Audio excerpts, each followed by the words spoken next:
Welcome back, guys. I'm Doc Holliday. This is going to be a discussion about sports cards.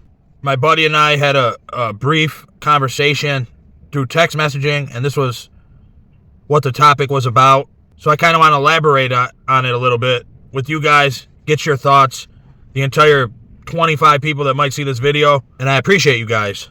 But I believe, this is the last year maybe. I could be a little bit off on the timeline, but I believe this is the last year Panini has the licensing. Maybe that extends into next year or something. I'm not 100% sure on that.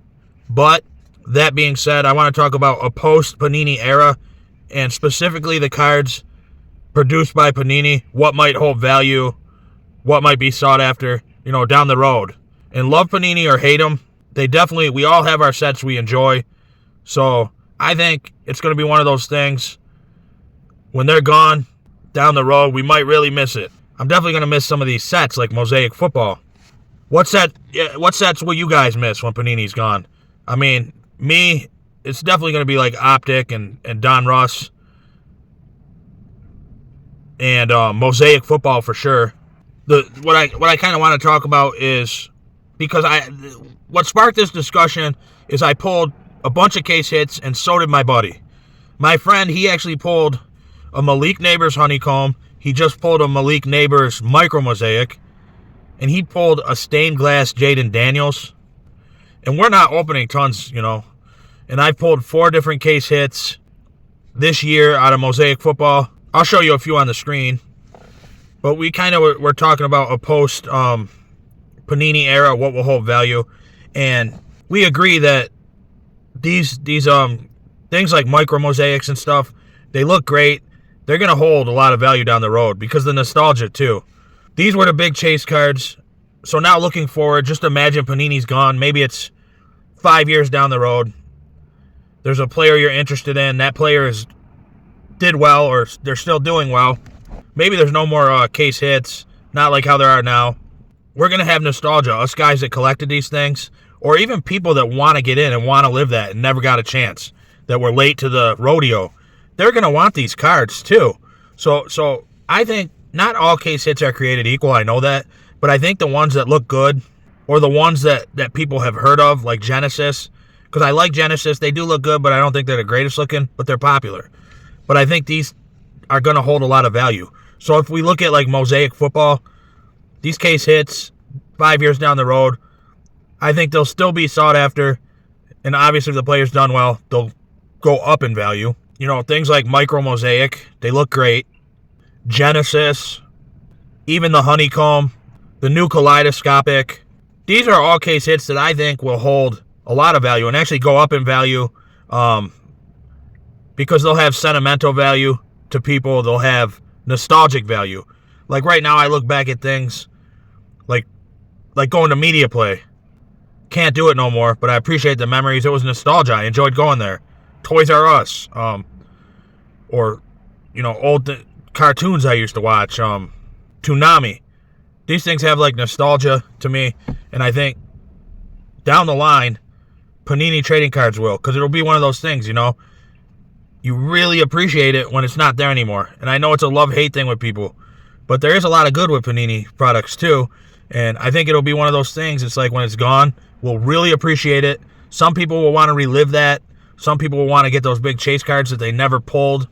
So these cards, like especially I think Micro Mosaic, the ones that look good, the rarity, they'll hold value. Downtowns will be a big one because you got a lot of people that never pulled one, that chased them for years, or people who will want these downtowns that pulled them before.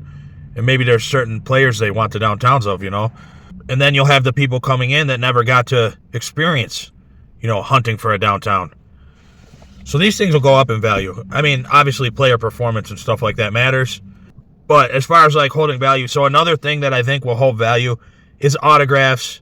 Yes, even the sticker autos. Definitely on card autographs, because there will be people that look for those. But autographs will hold value for sure. That's just a given. I think parallels will hold some value if you have the right players, especially if you have their rookies. So I think rookie parallels will hold value.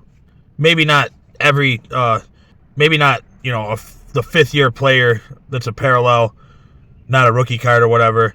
Maybe that won't hold much value. But if you have that guy's rookie on a parallel, or if you have the serial numbered card, I think those will hold some value. Everything else will be junk wax. Base, maybe not base rookies will be okay as long as they're somebody that did well, you know. Something else I believe won't hold value, and people will just look at it like, you know, it's kind of trash, is the jersey cards. You know, you get all these jersey cards in Prism now, which obviously a Prism jersey is going to hold more value than a jersey from one of the paper sets. But I mean, they're not player worn or anything. They're just cut up fabric thrown into the card. What made jersey cards or mem cards so cool in the past is when they were well, obviously game worn would be awesome, but player worn even is cool. But if it's just some unassociated piece of fabric in the card, I do not think those things are going to hold value. I just don't. Now, if you have like a Leaf trading card that has a piece of jersey in it that was player worn, those will hold value, but not the last couple of years not associated with any player or event cards or whatever. Those won't hold the value. I'm not trying to be boring. I'm trying to keep it interesting. This stuff is real interesting to me, like speculating on the future. But yeah, so just I think certain case hits and stuff, they're all going to hold value. There's going to be nostalgia there. People will miss it. It'll be like the good old days, especially for the people that started in the Panini era. It's a lot of people right now. A lot of people that watch like YouTube and stuff. That's when we started. So I don't know. If you guys enjoyed this video, smash the like button this time. Help me out in the algorithm. Maybe more than 50 people will see this video. I hope it was somewhat interesting. I try to keep it interesting. I'm Doc Holliday. I'll catch you guys on the flip side.